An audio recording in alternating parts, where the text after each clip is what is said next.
Real life സിനാരിയോയില് ഇത് വളരെ കുറവായിട്ടുള്ള എൻറ്റിറ്റീസ് ഒരു പ്രൊപ്പഗാൻഡ ടൂൾ ആയിട്ടാണ് യൂസ് ചെയ്യുന്നത്.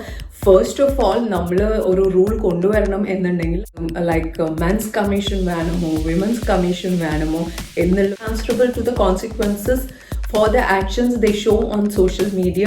ഒരു മെൻ വിമൻ കോമ്പറ്റീഷൻ അല്ലെങ്കിൽ കോൺഫ്ലിക്റ്റിംഗ് സിറ്റുവേഷൻ കൊണ്ടുവരണമെന്നാണ് പറയുന്നത്. ഇവരാണ് മേജർ. എല്ലാവരും ഡിവൈഡ് ആൻഡ് കോൺകർ എന്നൊരു ഇത് നമ്മൾ കേട്ടിട്ടുള്ളതാണ്, നമ്മൾ കണ്ടിട്ടുള്ളത്. Just from my minimum knowledge. Hello everyone, welcome back to another topic discussions. അപ്പോൾ ഇന്നത്തെ ടോപ്പിക് എന്താണെന്നാൽ പുരുഷന്മാർക്കും ഒരു ലീഗൽ സിസ്റ്റം അല്ലെങ്കിൽ ഒരു ലീഗൽ പ്രൊട്ടക്ഷനിൻ്റെ ആവശ്യമുണ്ടോ എന്നുള്ളതിനെ കുറിച്ചിട്ടാണ് കേട്ടോ. ലൈക്ക് വിമൻസ് റൈറ്റ്സ് കമ്മീഷൻ ഉള്ളതുപോലെ തന്നെ അല്ലെങ്കിൽ ചിൽഡ്രൻസ് പ്രൊട്ടക്ഷൻ ആക്ട്സ് ഉള്ളതുപോലെ തന്നെ പുരുഷന്മാർക്കും ഒരു പ്രൊട്ടക്ഷൻ, ഒരു ലീഗൽ പ്രൊട്ടക്ഷൻ അല്ലെങ്കിൽ ഒരു ലീഗൽ പ്രൊട്ടക്ഷൻ കമ്മീഷൻ അല്ലെങ്കിൽ ഒരു സ്പെസിഫിക് സിസ്റ്റത്തിൻ്റെ ആവശ്യമുണ്ടോ എന്നുള്ളതിനെ കുറിച്ചിട്ട് ഒരുപാട് ചർച്ചകൾ കാണാനിടയായി. അപ്പോൾ ഇതിനെക്കുറിച്ച് ഞാൻ അധികം റിസർച്ച് ചെയ്തിട്ടില്ല, ഇതിനെക്കുറിച്ച് എനിക്ക് അധികം അറിവൊന്നുമില്ല. എന്നാലും കുറച്ച് ബേസിക് സെൻസ് ആൻഡ് നോളജ് വെച്ചിട്ട് എൻ്റെ പരിമിതമായ അറിവുകൾ വെച്ചിട്ടുള്ള കുറച്ച് പോയിന്റ്സ് ഇവിടെ എന്ത് തന്നെ ആയാലും ഷെയർ ചെയ്യണം എന്ന് തോന്നി. എസ്പെഷ്യലി ഈ റീസെൻറ്റ് ആയിട്ടുള്ള ഈ ഇൻസിഡൻറ്റും കൂടി കണ്ടതുകൊണ്ടും ആൻഡ് സർട്ടൻ എക്സ്പീരിയൻസസ് ഫേസ് ചെയ്തിട്ടുള്ളതിൻ്റെ അടിസ്ഥാനത്തിൽ എന്ത് തന്നെ ആയാലും ഈ ഒരു പോയിന്റ് ഇവിടെ കവർ ചെയ്യണം, ഈ ടോപ്പിക് എന്തായാലും ഒന്ന് ഡിസ്കസ് ചെയ്യണം എന്ന് തോന്നി. ഫസ്റ്റ് ഓഫ് ഓൾ, എന്തുകൊണ്ട് ഇങ്ങനെ ഒരു വർഷങ്ങളായിട്ട് ഈ വിമൻസ് പ്രൊട്ടക്ഷൻ അല്ലെങ്കിൽ ചിൽഡ്രൻസ് പ്രൊട്ടക്ഷൻ എന്നുള്ളതുപോലെ ഒരു മെൻസ് പ്രൊട്ടക്ഷൻ അല്ലെങ്കിൽ മെൻസ് റൈറ്റ്സ് പ്രൊട്ടക്ഷന് എന്തുകൊണ്ട് റൂൾസ് ആൻഡ് റെഗുലേഷൻസ് ഇല്ല എന്നുള്ളത് നമ്മൾ ആദ്യം തന്നെ മനസ്സിലാക്കേണ്ട ഒരു ഫാക്ടറാണ്. അതില്ലാത്തത് എന്തുകൊണ്ടാണെന്ന് ട്രഡീഷണലി അല്ലെങ്കിൽ വർഷങ്ങളായിട്ട് നമ്മൾ എടുത്തു നോക്കിക്കഴിഞ്ഞാൽ, ഈവൻ കറൻ്റ്ലി ഓർ പ്രസൻ്റ്ലി എടുത്തു നോക്കിക്കഴിഞ്ഞാൽ ദ പ്രപ്പോർഷൻ ഓഫ് മെൻ അല്ലെങ്കിൽ weaker men compare to women is much lesser. ഇപ്പോൾ ഫിനാൻഷ്യലി എടുത്തു നോക്കിയാലും സോഷ്യലി എടുത്തു നോക്കിയാലും കരിയർ വൈസ് ആയാലും politically, forget all those things, even health wise ആയാലും ഒരു മാൻ്റെ അത്ര സ്ട്രെങ്ത് ഒരു വിമന് ഒരിക്കലും ഉണ്ടാവില്ല. അപ്പോൾ ആ ഒരു disparity starting with physical features അല്ലെങ്കിൽ ഫിസിക്കൽ സ്ട്രെങ്ത് തന്നെ കൺസിഡർ ചെയ്ത് നമ്മൾ സ്റ്റാർട്ട് ചെയ്ത് കഴിഞ്ഞാൽ ഒരിക്കലും men and women cannot be matched. Men is completely in a higher junction compare to women. Men എപ്പോഴും ഒരു ഹയർ ആംഗിളിൽ നിൽക്കുന്ന ഒരു ആളാണ്. ഫിസിക്കലി സോഷ്യലി ഫിനാൻഷ്യലി അങ്ങനെ എന്തെടുത്ത് നോക്കിയാലും മെൻ ഒരു ഹയർ സ്റ്റേച്ചറിൽ തന്നെ ട്രഡീഷണലി ആയാലും ഇപ്പോൾ കറൻ്റ്ലി ആയാലും നിൽക്കുന്ന ഒരു വ്യക്തിത്വത്തിൻ്റെ ഉടമകളാണ്. അതുകൊണ്ട് തന്നെയാണ് അങ്ങനെ ഒരു സ്പെസിഫിക് റൂൾസ് ആൻഡ് റെഗുലേഷൻസ് നമ്മൾ കോമൺ ആയി കണ്ടുവരാത്തതിൻ്റെ ഒരു മെയിൻ റീസൺ. ഓക്കെ, പിന്നെ നമ്മൾ ഇപ്പോൾ കണ്ടുകൊണ്ടിരിക്കുന്ന ഈ social changes like women empowerment and women standing against men, അങ്ങനെയുള്ള സിറ്റുവേഷൻസ് എടുത്തു നോക്കുമ്പോൾ എനിക്ക് തോന്നുന്നു റിയൽ ലൈഫ് സിനാരിയോയിൽ ഇത് വളരെ കുറവാണ് compare to what is happening on social media. ഇപ്പോൾ സോഷ്യൽ മീഡിയയിൽ അത് കുറച്ചും കൂടി എനിക്ക് തോന്നുന്നത് സോഷ്യൽ മീഡിയയിൽ അത് കുറേ കൂടി ഓബ്വിയസ് ആയിട്ട് കാണാൻ കഴിയുന്നു കമ്പയർ ടു അവർ റിയൽ ലൈഫ്സിൽ women are what women are, not much മെന്നുമായിട്ട് കോമ്പീറ്റ് ചെയ്യാൻ മാത്രമുള്ള ഒരു ഹ്യൂജ് പോപ്പുലേഷൻ വിമൻ അത്രയും മുന്നോട്ടൊന്നും പ്രോഗ്രസീവായിട്ട് വന്നിട്ടില്ല. സോഷ്യൽ മീഡിയയിൽ നമ്മൾ നോക്കിക്കഴിഞ്ഞാൽ നമുക്ക് തോന്നും okay women are so in par with men, അല്ലെങ്കിൽ മെന്നിനെ സർപ്പാസ് ചെയ്തിട്ട് മുന്നോട്ട് പോയി, അതുകൊണ്ട് നമുക്കൊരു മെന്നിനെ പ്രൊട്ടക്റ്റ് ചെയ്യാനുള്ള ഒരു റൂൾ കൊണ്ടുവരേണ്ട സമയമായി എന്നൊക്കെ നമ്മൾ സോഷ്യൽ മീഡിയ നോക്കുമ്പോൾ കാണും എന്നല്ലാതെ റിയൽ ലൈഫ് സിനാരിയോസ് എടുത്ത് നോക്കിക്കഴിഞ്ഞാൽ അതൊരു ട്രൂ ഫാക്ടർ അല്ല. ഓക്കെ, ഇൻ റിയൽ ലൈഫിൽ ഇപ്പോൾ നമ്മൾ ഇന്ത്യ എന്നൊരു വലിയൊരു രാജ്യം എടുത്ത് നോക്കിക്കഴിഞ്ഞാൽ തന്നെ അതിൻ്റെ മേജർ പോപ്പുലേഷൻ ആയിട്ടുള്ള ഫീമെയിൽ ഫോക്സ് ഒരുപാട് ഡൗൺ ട്രോഡൻ സിറ്റുവേഷൻസ് അല്ലെങ്കിൽ ഒരുപാട് ഫിനാൻഷ്യലി എല്ലാം ഇപ്പോഴും റിക്കവർ ചെയ്യാൻ അല്ലെങ്കിൽ മുന്നോട്ട് വരാൻ വേണ്ടിയിട്ട് സ്ട്രഗിൾ ചെയ്തുകൊണ്ടിരിക്കുന്ന ഒരു പോപ്പുലേഷൻ തന്നെയാണ്. അപ്പോൾ സോഷ്യൽ മീഡിയയിനെ മാത്രം ബേസ് ചെയ്തിട്ട് നമുക്ക് ഒരിക്കലും ഒരു ഫൈനൽ ഡിസിഷൻ എടുക്കുന്നത് ശരിയാണ് എന്ന് എനിക്ക് പേഴ്സണലി തോന്നുന്നില്ല. And when I talk about social media, അപ്പോൾ ഈ സോഷ്യൽ മീഡിയയെ കഴിഞ്ഞ കുറേ വർഷങ്ങളായിട്ട് നമ്മുടെ മെയിൻ സ്ട്രീം പവർഫുൾ ആയിട്ടുള്ള എൻറ്റിറ്റീസ് ഒരു പ്രൊപ്പഗാൻഡ ടൂളായിട്ടാണ് യൂസ് ചെയ്യപ്പെടുന്നത്. അപ്പോൾ എപ്പോഴും അതിനൊരു ലൈക്ക് എന്തെങ്കിലും ഒരു അജണ്ട വെച്ചിട്ട്, അല്ലെങ്കിൽ ഒരു PR ടൂളായിട്ട്, അല്ലെങ്കിൽ ഒരു പ്രൊപ്പഗാൻഡ സോഷ്യൽ മൈൻഡ് സെറ്റിനെ ഇൻഫ്ലുവൻസ് ചെയ്യാൻ വേണ്ടിയിട്ടുള്ള ഒരു ടൂൾ ആയി മാത്രമായിട്ടാണ് കഴിഞ്ഞ കുറേ വർഷങ്ങളായിട്ട് ഞാൻ മോണിറ്റർ ചെയ്തിട്ട് എനിക്ക് മനസ്സിലായത്. ദ മേജർ പവർഫുൾ എൻറ്റിറ്റീസ് എല്ലാം ഇതിനൊരു പ്രൊപ്പഗാൻഡ ടൂളായിട്ടാണ് യൂസ് ചെയ്യുന്നത്.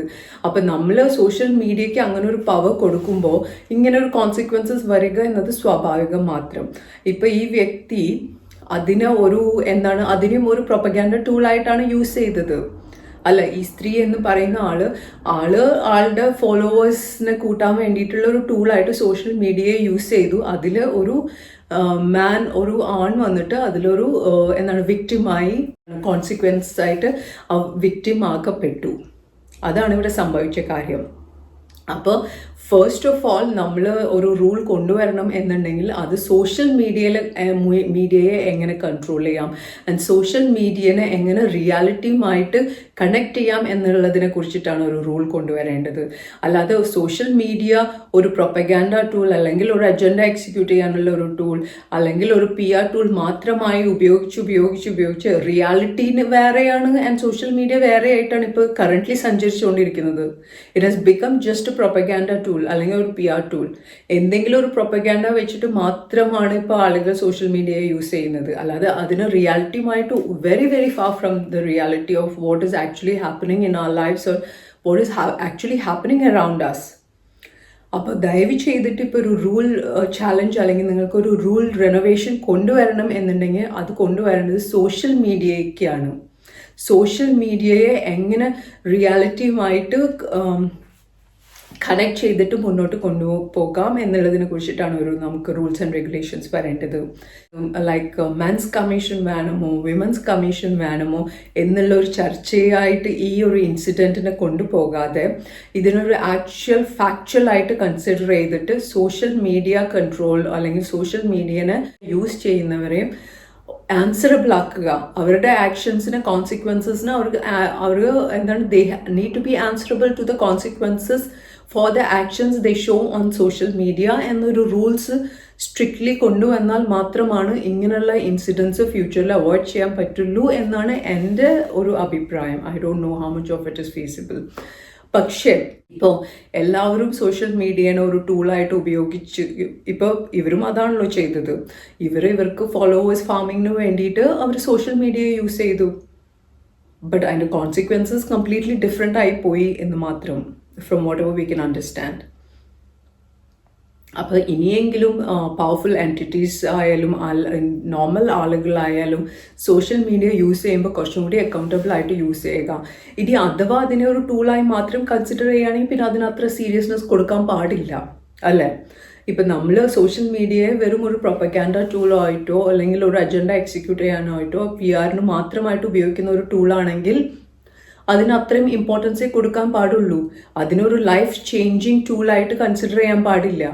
അപ്പം എനിക്ക് മനസ്സിലാക്കാൻ കഴിഞ്ഞത് നമ്മുടെ സൊസൈറ്റിയിൽ അങ്ങനെ ഒരു വിഭാഗം ആളുകളുമുണ്ട് അതിനത്രയും സോഷ്യൽ മീഡിയയെ അത്രയും സീരിയസ് ആയിട്ട് എടുത്തിട്ട് സ്വന്തം ജീവൻ വരെ ഇല്ലാതാക്കാൻ പാകത്തിൽ അതിന് സീരിയസ് ആയിട്ട് എടുക്കുന്ന ആളുകളും നമ്മുടെ സൊസൈറ്റിയിൽ ഉണ്ട് എന്നാണ് ഇപ്പോൾ ഈ ഇൻസിഡൻറ്റിൽ നിന്ന് മനസ്സിലാക്കാൻ കഴിഞ്ഞത്. ഇപ്പോൾ സോഷ്യൽ മീഡിയ അങ്ങനെ ഒരു സീരിയസ് ആൻഡ് ഇമ്പോർട്ടൻറ്റ് ഫാക്ടറായിട്ട് മുന്നോട്ട് പോയിക്കൊണ്ടിരിക്കുകയാണെങ്കിൽ അതിന് പറ്റിയ റൂൾസ് ആൻഡ് റെഗുലേഷൻസ് ഇംപ്ലിമെൻറ്റ് ചെയ്യേണ്ട സമയമായി കഴിഞ്ഞു എന്നാണ് എനിക്ക് ഫീൽ ചെയ്യുന്നത്. പിന്നെ another point like men's commission, മെന്നിന് പ്രൊട്ടക്ഷൻ വേണം എന്നൊക്കെ ഉള്ളത് പറയുമ്പോൾ ഇങ്ങനെയുള്ള ഇൻസിഡൻസിനെ കഴിയുന്നതും ഒരു സോഷ്യൽ ചേഞ്ചിന് വേണ്ടിയിട്ടുള്ളൊരു ഒരു കോളായിട്ട് എടുക്കുകയാണെങ്കിൽ കുറച്ചുകൂടി ബെറ്റർ ആയിരിക്കും എന്നാണ് എനിക്ക് തോന്നുന്നത്. rather than ഒരു വിമൻ കോമ്പറ്റീഷൻ അല്ലെങ്കിൽ മെൻ ആണ് നല്ലത് വിമൻ ആണ് നല്ലത്, women need protection men need protection എന്നൊരു കോൺഫ്ലിക്റ്റിംഗ് സിറ്റുവേഷൻ എത്തിക്കാതെ, അല്ലെങ്കിൽ ആർക്കാണ് പ്രൊട്ടക്ഷൻ വേണ്ടത്, ആർക്കാണ് ബെറ്റർ, ഇവരാണെന്നാണ് പറയുന്നത്, ഇവരാണ് മേജർ, എല്ലാ മെന്നും ആണ് കുറ്റക്കാർ, എല്ലാ വിമൻ ആണ് കുറ്റക്കാർ എന്നൊരു സോഷ്യൽ ഇമേജ് അല്ലെങ്കിൽ സോഷ്യൽ കോൺഷ്യൻസ് കൊണ്ടുവരുന്നതിന് പകരമായിട്ട് മെൻ ആൻഡ് വിമൻ എങ്ങനെ ഒരുമിച്ച് മുന്നോട്ട് കൊണ്ടുപോകാം ആൻഡ് ഇങ്ങനെയുള്ള സിറ്റുവേഷൻസ് ഒരു സോഷ്യൽ കോസ് ആയിട്ട് കൺസിഡർ ചെയ്യുന്നതായിരിക്കും നല്ലത്. അല്ലാതെ രണ്ട് ജെൻഡേഴ്സ് തമ്മിലുള്ള ഒരു കോൺഫ്ലിക്റ്റിംഗ് സിറ്റുവേഷൻ ആയിട്ട് പ്രൊജക്റ്റ് ചെയ്യുന്നതിനേക്കാളും അതിനൊരു സോഷ്യൽ ഫാക്ടർ അല്ലെങ്കിൽ സോഷ്യൽ ചേഞ്ചസ്, ഇപ്പം സോഷ്യൽ മീഡിയ വന്നിട്ട് നമ്മുടെ സൊസൈറ്റിയിൽ കൊണ്ടുവരുന്ന ഒരു ചേഞ്ചസിൻ്റെ ഒരു കോൺസിക്വൻസ് ആണ് ഇപ്പം ഈ നടന്നിരിക്കുന്ന ഈ സംഭവം. അപ്പോൾ അതിനെ ആ ഒരു ഇമ്പോർട്ടൻസോട് കൂടി കാണുക, അല്ലാതെ അതിനൊരു ജെൻഡർ കോൺഫ്ലിക്റ്റ് ആയിട്ട് അല്ലെങ്കിൽ ജെൻഡർ കോമ്പറ്റീഷൻ ആയിട്ട് അല്ലെങ്കിൽ ഒരു സ്ത്രീ ആൻഡ് പുരുഷൻ തമ്മിലുള്ള ഒരു ഫൈറ്റ് ആയിട്ട് അങ്ങനെ എത്ര കാലം നമ്മൾ അതിനൊരു കോൺഫ്ലിക്റ്റ് ആയിട്ട് എങ്ങനെ മുന്നോട്ട് കൊണ്ടുപോയിട്ട് എത്ര അമിക്കബിൾ ആയിട്ട് കാര്യങ്ങൾ മുന്നോട്ട് റിസോൾവ് ചെയ്തിട്ട് മുന്നോട്ട് പോകാൻ കഴിയും. എനിക്ക് അറിഞ്ഞൂടാ, I don't know. Divide and conquer എന്നൊരു ഇത് നമ്മൾ കേട്ടിട്ടുള്ളതാണ്, നമ്മൾ കണ്ടിട്ടുള്ളതാണ്, നമ്മുടെ കൺട്രി എക്സ്പീരിയൻസ് ചെയ്തിട്ടുള്ളതാണ്. അതിൽ നിന്ന് ആർക്ക് എന്ത് ലാഭമാണ് ഉണ്ടായിരിക്കുന്നത്? എൻ്റെ അറിവിൽ ആരും അതിൽ നിന്ന് ബെനിഫിറ്റ് എടുത്തതായിട്ട് എനിക്ക് കാണാനില്ല. ബെനിഫിറ്റ് എടുത്തു എന്ന് മനസ്സിലാക്കിയത് അവർ വരെ ഇന്ന് അതിനെ റിഗ്രറ്റ് ചെയ്തുകൊണ്ടിരിക്കുകയാണ്. അവർ ചെയ്ത മിസ്മാനേജ്മെന്റ് കാരണം ഇന്ന് അവർക്ക് തന്നെ അതൊരു വിനയായിക്കൊണ്ടിരിക്കുകയാണ്. So divide and conquer, I don't think that's a good strategy to be implemented in the long run for the society.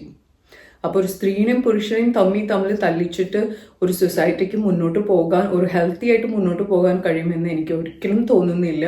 അപ്പോൾ ഇങ്ങനെയുള്ള പോയിന്റ്സിനെല്ലാം ഒന്ന് ഇവാലുവേറ്റ് ചെയ്തിട്ട് ആക്ച്വൽ സോഷ്യൽ ചേഞ്ചസ് കൊണ്ടുവരാൻ വേണ്ടിയിട്ട് എങ്ങനെ ബെറ്റർ ആയിട്ട് തിങ്ക് ചെയ്യാം, എങ്ങനെ ബെറ്റർ പോളിസീസ് ആൻഡ് റെഗുലേഷൻസ് കൊണ്ടുവരാം എന്ന് ചിന്തിച്ച് ഇംപ്ലിമെൻറ്റ് ചെയ്യുകയാണെങ്കിൽ എല്ലാവർക്കും in the long run future generation ആയാലും കറണ്ട് ജനറേഷൻ ആയാലും കുറച്ചും കൂടി ഹെൽപ്ഫുൾ ആയിരിക്കും എന്നാണ് എൻ്റെ ഒരു സിമ്പിൾ അനാലിസിസ് ആൻഡ് ഇവാലുവേഷൻ. ഞാൻ ഇതിനു വേണ്ടി അധികം ടൈം സ്പെൻഡ് ചെയ്തിട്ടില്ല. This just from my minimum knowledge. Okay, അപ്പോൾ എന്തെങ്കിലും തെറ്റുകളോ കുറ്റങ്ങളോ ഉണ്ടെങ്കിൽ ദയവ് ചെയ്ത് ക്ഷമിക്കുക. What ever your ideas R, whether it's for or against, please share it. നിങ്ങളുടെ അഭിപ്രായങ്ങളും എതിരഭിപ്രായങ്ങളും എല്ലാം ഇവിടെ ഷെയർ ചെയ്യുക. നമുക്കിതിനൊരു ഹെൽത്തി ഡിസ്കഷൻ ആക്കിയിട്ട് മുന്നോട്ട് കൊണ്ടുപോകാം. As always, thank you for your time here. Until we meet next time. Bye bye.